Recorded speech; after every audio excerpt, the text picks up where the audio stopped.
Assalamualaikum warahmatullahi wabarakatuh. Selamat pagi anak-anak semua. Bagaimana kabar kalian hari ini? Semoga kita semua selalu dalam keadaan sehat dan juga semangat ya dalam menjalani kegiatan belajar mengajar. Nah, pada pagi hari ini kita akan belajar mengenai globalisasi dan juga perubahan komunitas lokal. Namun, sebelum kita memulai pelajaran pada pagi hari ini, alangkah lebih baiknya kita berdoa menurut agama dan kepercayaan kita masing-masing. Berdoa dimulai. Berdoa selesai. Sebelumnya, pasti teman-teman sering kan mendengar istilah dari globalisasi. Sebenarnya, apa sih globalisasi itu? Apakah di antara kalian ada yang tahu? Ya, benar.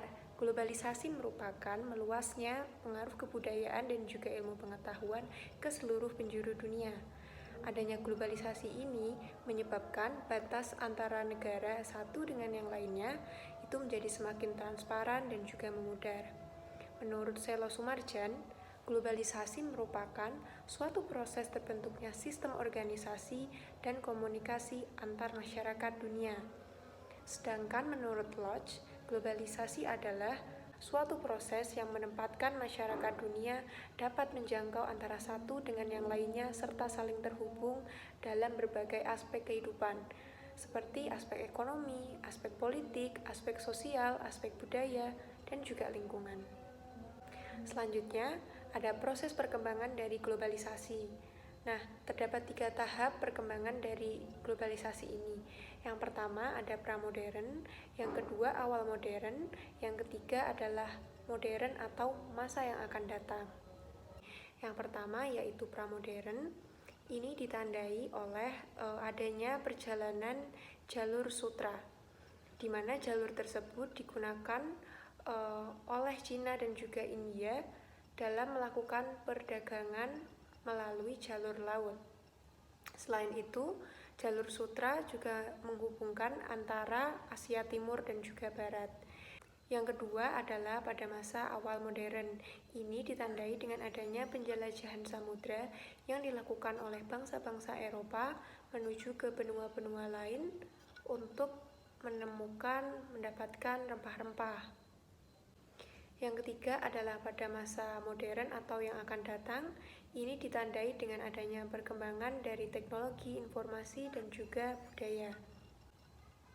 Kemudian ada faktor pendorong dari terjadinya globalisasi. Yang pertama yaitu adalah kemajuan dalam bidang teknologi dan juga ilmu pengetahuan. Yang kedua ada sistem ekonomi yang terbuka. Dengan adanya sistem ekonomi yang terbuka ini, kegiatan ekspor dan impor menjadi mudah. Selain itu, adanya pasar bebas yang dianut oleh banyak negara, itu membuat negara satu dengan negara yang lainnya semakin mudah dalam menjalin kerjasama, interaksi, dan juga pertukaran. Yang ketiga adalah kemudahan dalam bermigrasi. Nah, adanya teknologi yang semakin maju ini memudahkan orang untuk berpindah dari satu tempat ke tempat yang lain dengan waktu yang lebih singkat dan efisien. Nah, kemudahan bermigrasi ini menyebabkan masyarakat antara satu dengan yang lainnya pada akhirnya bisa saling berinteraksi, bertukar nilai dan juga kebudayaan, dan masyarakat itu sendiri lebih bersifat heterogen. Yang keempat ada meningkatnya kerjasama antar negara. Nah, ini kerjasama antar negara bisa dilakukan secara bilateral maupun regional. Contoh dari kerjasama ini seperti Indonesia dengan Malaysia atau Indonesia dengan Cina yang melakukan kerjasama di bidang ekonomi maupun politik. Yang kelima ada kebebasan pers atau media. Nah, anak-anak, media memiliki peran dan fungsi yang sangat besar dalam perkembangan globalisasi. Dengan adanya media dan juga pers, informasi tersebar ke seluruh dunia dengan sangat mudah dan cepat. Contohnya, kita bisa tahu situasi di suatu negara, kita bisa tahu bagaimana sistem pendidikan di negara lain, dan juga bagaimana hukum dan peraturan yang ada di negara selain Indonesia. Selanjutnya adalah contoh dari globalisasi. Apakah di antara anak-anak ada yang mau menyebutkan contoh-contoh dari globalisasi? Silahkan. Ya, benar. Itu semua yang telah disebutkan adalah contoh-contoh dari globalisasi.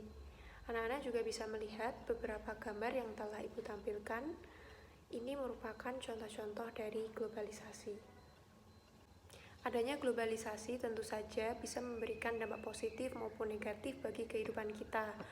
Nah, kita akan melihat beberapa contoh dampak positif dan negatif globalisasi terhadap kehidupan kita. Yang pertama ada dampak positif, itu ada akses informasi semakin terbuka. Kita bisa mengakses banyak informasi tanpa harus terbatas ruang dan waktu.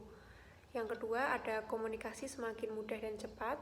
Kita bisa melakukan komunikasi tanpa harus datang langsung, bertemu dan tatap muka dengan teman, keluarga, maupun ketika kita melakukan pembelajaran pendidikan seperti ini. Yang ketiga, meluasnya pangsa pasar ekonomi, sehingga antar negara bisa saling bersaing, saling berkompetisi, dan meningkatkan produk-produk yang kita miliki. Yang keempat, ada meningkatnya hubungan diplomatik dengan berbagai negara. Dan yang terakhir, budaya lokal semakin dikenal dunia. Seperti Indonesia contohnya, memiliki kebudayaan wayang ya, yang sering kita tahu, itu sudah dikenal hingga luar negeri. Bahkan orang luar negeri itu sangat senang untuk melestarikan wayang tersebut. Selanjutnya ada dampak negatif. Itu yang pertama adalah timbulnya ketergantungan investasi dengan negara lain. Akibatnya negara kita tidak bisa berdiri sendiri dan akan terus ada campur tangan dari negara lain. Yang kedua, pemanfaatan ilmu pengetahuan dan informasi yang tidak bijak. Contohnya seperti banyak sekali ya beredar video-video porno, lalu informasi-informasi hoax yang tidak bisa dipertanggungjawabkan. Yang ketiga adalah munculnya sikap konsumtif. Seperti yang kita ketahui, kemudahan teknologi itu membuat kita lebih mudah dalam berbelanja, sehingga terkadang kita tidak berbelanja sesuai kebutuhan, namun hanya sesuai keinginan. Yang keempat adalah degradasi moral. Dengan mudahnya kita dalam mengakses informasi dan juga terjadinya pertukaran budaya, itu membuat kita seringkali lupa menyaring berbagai macam budaya-budaya yang masuk, padahal tidak sesuai dengan nilai dan moral yang kita tanamkan. Nah, itu menyebabkan terjadinya degradasi moral. Nah, yang terakhir adalah munculnya berbagai permasalahan sosial. Contohnya seperti kerusakan lingkungan, kemiskinan, lalu penyimpangan, dan masih banyak lagi. Nah, teman-teman, permasalahan sosial itu sebenarnya timbul karena ada ketidaksiapan dari suatu masyarakat terhadap perubahan yang ada. Nah, perubahan tersebut timbul karena adanya pembangunan yang menunjang perkembangan dari globalisasi. Perkembangan tersebut ketika tidak bisa diikuti, itu akan menyebabkan culture shock, yaitu merupakan keadaan di mana masyarakat tidak siap menerima kebudayaan baru yang bersifat asing dan juga tiba-tiba dalam kehidupan masyarakat. Kemudian, pembangunan di era globalisasi itu juga kerap sekali tidak diimbangi dengan perubahan tata nilai dan juga nilai norma yang ada di dalam masyarakat, sehingga menyebabkan culture lag. Contohnya, sebagian masyarakat kesulitan dalam menggunakan smartphone, seperti itu. Masyarakat yang bisa beradaptasi dengan globalisasi akan menimbulkan kecemburuan sosial kepada masyarakat yang belum bisa beradaptasi. Permasalahan-permasalahan tersebut dapat menimbulkan benturan nilai dan juga disintegrasi sosial pada masyarakat.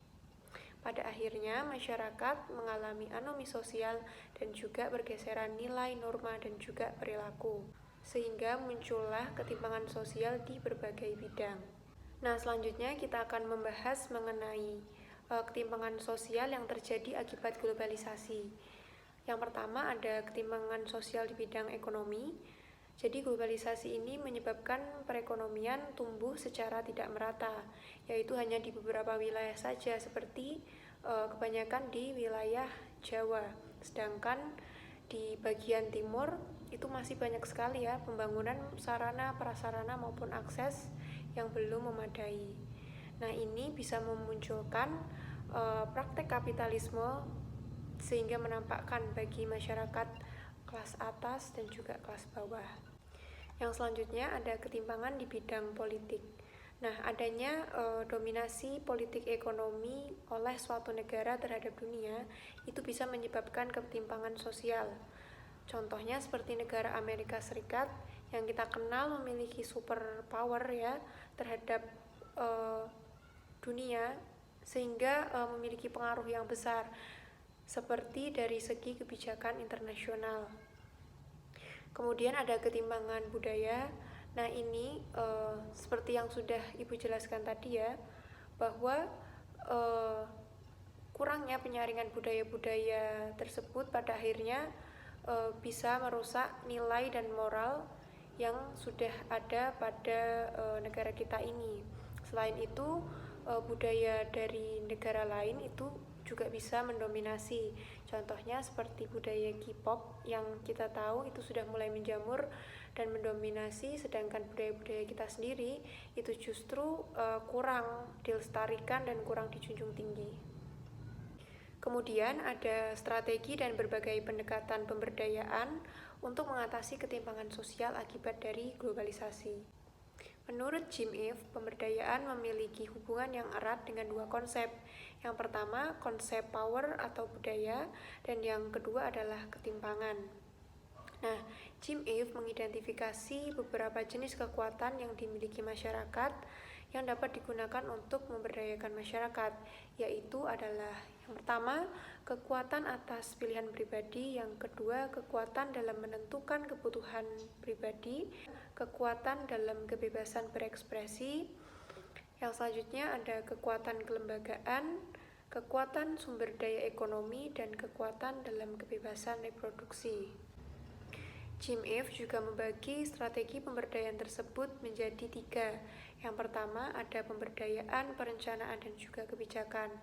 Nah, ini dilaksanakan dengan membangun atau mengubah struktur dan lembaga yang bisa memberikan akses yang sama terhadap sumber daya, pelayanan, dan juga kesempatan berpartisipasi dalam kehidupan masyarakat. Yang kedua, pemberdayaan melalui aksi-aksi sosial dan politik. Nah, ini dilakukan melalui perjuangan politik dan gerakan dalam rangka membangun kekuasaan yang efektif. Contohnya seperti aksi-aksi dan demo yang seringkali diperjuangkan oleh mahasiswa untuk memperjuangkan hak-hak dari rakyat maupun kaum buruh seperti itu. Yang selanjutnya ada pemberdayaan melalui pendidikan dan juga penumbuhan kesadaran. Nah, ini dapat dilakukan dengan proses pendidikan dalam berbagai aspek yang cukup luas. Ini bisa dilakukan dalam rangka untuk membekali pengetahuan dan juga keterampilan.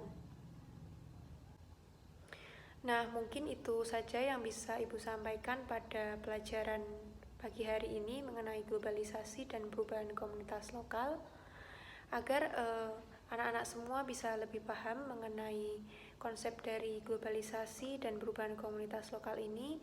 Silahkan kalian bisa mengunduh soal yang telah Ibu upload di Google Drive sebagai refleksi dari pelajaran pada pagi hari ini. Ya, Ibu rasa kalian semua sudah paham ya atas tugas yang harus kalian kerjakan.